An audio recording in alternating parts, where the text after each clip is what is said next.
Dari Malaysia dan saudara, lintas langsung negeri-negeri dibuka dengan perkembangan semasa dari bumi ke nyalang. Jadi kita terus saja ke RTM Kuching bersama Abu Mawen di sana. Silakan. Baik, terima kasih Miza. Salam hormat dan salam sejahtera. Pelbagai pembangunan kemudahan infrastruktur telah dan sedang dilaksanakan di kawasan Dewan Undangan Negeri Dun Baleh di Kapit. Timbalan Ketua Menteri Tan Sri Dr. James Jemen Masing merangkap Dun Baleh memaklumkan setakat ini hampir 3 bilion ringgit diperuntukkan bagi tujuan tersebut dengan melibatkan 5 projek yang sedang dan bakal dibina.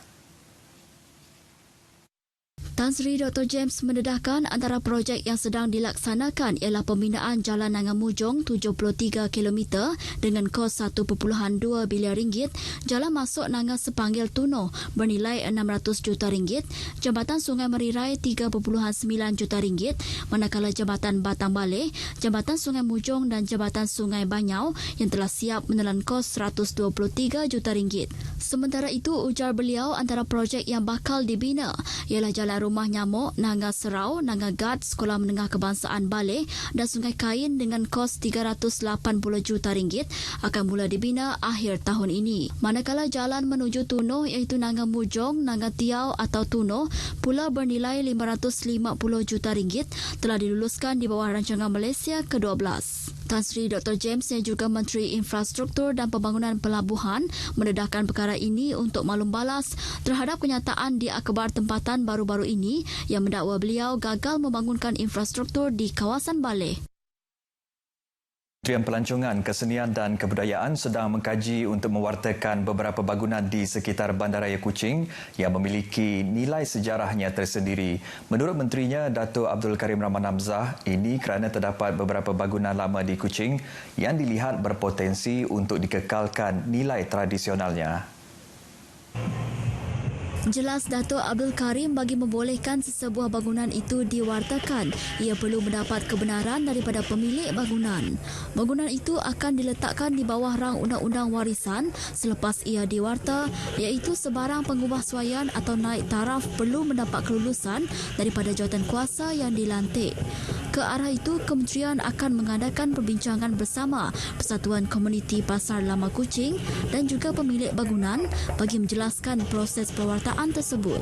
Rang undang-undang warisan yang diluluskan dalam persidangan Dewan Undangan Negeri tahun lepas bukan sahaja bertujuan pemuliharaan, malah mewujudkan kesedaran tentang kepentingan penjagaan warisan. Dato' Abdul Karim memberitahu demikian dalam sidang media selepas merasmikan prapelancaran program pemetaan budaya dan promosi pelancongan Kuching All Bazaar di Jalan Kapinta Kuching. Program pemetaan budaya ini dijangka mengambil masa 5 bulan untuk disiapkan. Terdahulu dalam ucapan, beliau berkata, program ini akan memperluas perniagaan komuniti setempat selain mempamerkan keunikan bangunan tradisional di sekitar kawasan tersebut.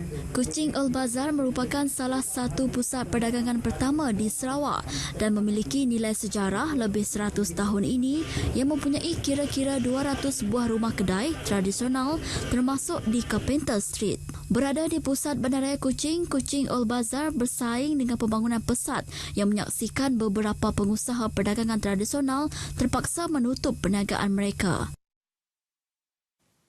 Universiti Teknologi Mara UiTM Cawangan Sarawak berkolaborasi bersama Profesional Mutawif Development Sendirian Berhad memperkenalkan program pengajian Diploma in Mutawif Professional and Muslim Tour Leader selama 2 tahun yang pertamanya di negara ini.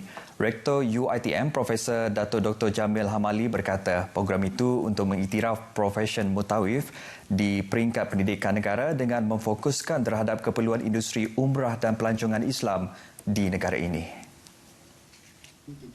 Melihat kepada potensi besar dalam industri umrah merujuk kepada data dari Kementerian Haji dan Umrah Arab Saudi, tahun lepas sahaja kira-kira 7.6 juta visa umrah telah dikeluarkan dan Malaysia menduduki tangga ke-8 dari 10 negara berdasarkan jumlah jemaah teramai iaitu hampir 300,000 jemaah. Dengan melahirkan ramai graduan dalam program itu kelak diharap mampu memberi bimbingan dan panduan kepada para jemaah. Profesor Datuk Dr. Jamil menyatakan demikian pada majlis menandatangani Memorandum Persefahaman MOU tersebut di UiTM Kampus 2, Kota Semerahan. MOU itu ditandatangani wakil UiTM iaitu Rektor UiTM Profesor Datuk Dr. Jamil dan Pengarah Urusan Profesional Mutawif Development Ustaz Abdul Halim Ihsan yang turut disaksikan oleh Menteri Pelancongan Kesenian, Kebudayaan, Belia dan Sukan Datuk Abdul Karim Rahman Hamzah. Di bawah MOU itu, UiTM Sarawak menyediakan prasarana yang lengkap kepada bakal penuntut program berkenaan.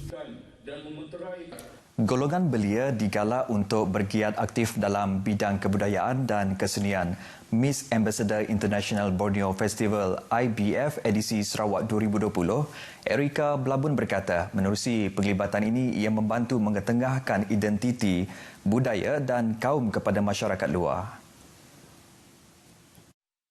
Erika Blabun memberitahu penglibatan aktif golongan muda dalam bidang ini penting kerana mereka adalah pelapis yang berperanan mengembangkan kebudayaan dan kesenian kepelbagaian kaum di negeri ini. Ini adalah selari dengan sokongan kerajaan negeri yang mahu program teraskan kebudayaan dan kesenian diperhebat dalam golongan muda ini.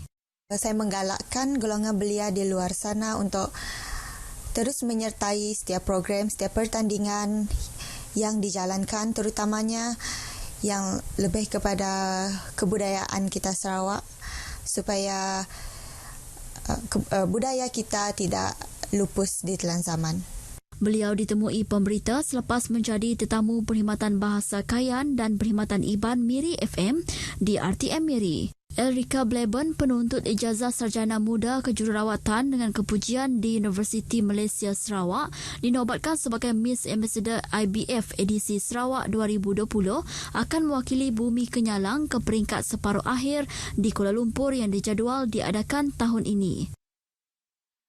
Di Kuching, 3 remaja berdepan detik cemas apabila perahu yang dinaiki karam akibat gelombang besar berpunca dari bot berhampiran dalam satu kejadian di Sungai Bintawak tengah hari tadi.